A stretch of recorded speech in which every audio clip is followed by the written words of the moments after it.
Je crois que je n'ai jamais été aussi en colère et aussi triste qu'en ce moment. Moi, le descendant d'esclaves, dont les ancêtres furent déportés d'Africa pour être des bêtes de somme dans le Nouveau Monde, je découvre qu'en ce début de XXIe siècle, en cette fin d'année 2017, je découvre qu'en Libye, ce que nous redoutions, après les accords passés entre les uns et les autres, qu'en Libye, on est en train de vendre des Africains.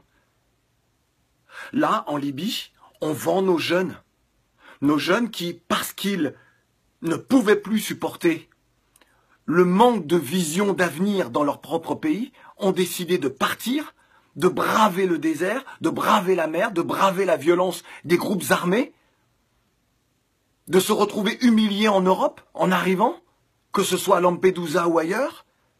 Là, aujourd'hui, avec les accords passés entre la Libye et l'Union européenne, la France et d'autres pays, avec les États africains qui ferment les yeux, qui ne font rien, mais alors rien, pour aider cette jeunesse. Dire que nos jeunes ne peuvent plus partir. Il faut un sommet extraordinaire, il faut réfléchir.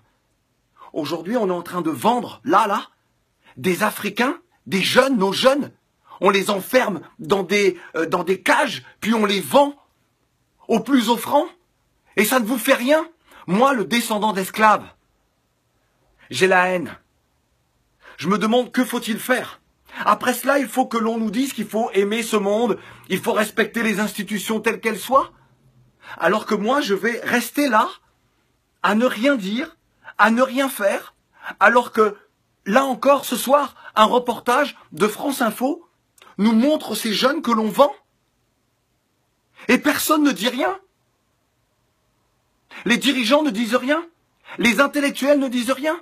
Les journalistes ne disent rien du continent. Personne ne se révolte. Les footballeurs qui ont les moyens ne disent rien. Vous laissez comme ça les uns les autres se faire vendre.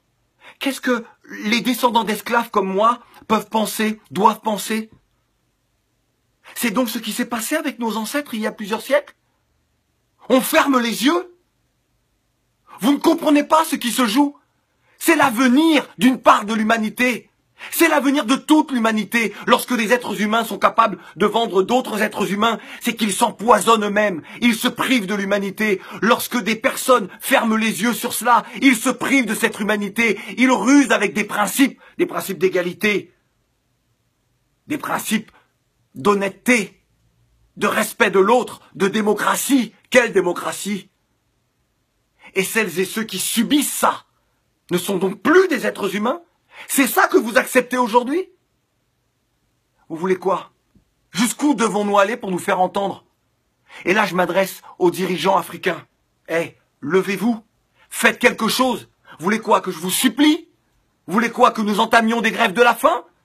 Pour que vous réagissiez?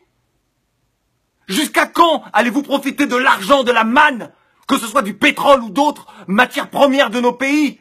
Être dans les Panama Papers, dans les Paradise Papers, avoir des comptes partout, avoir des villas partout, et ne rien faire pour cette jeunesse?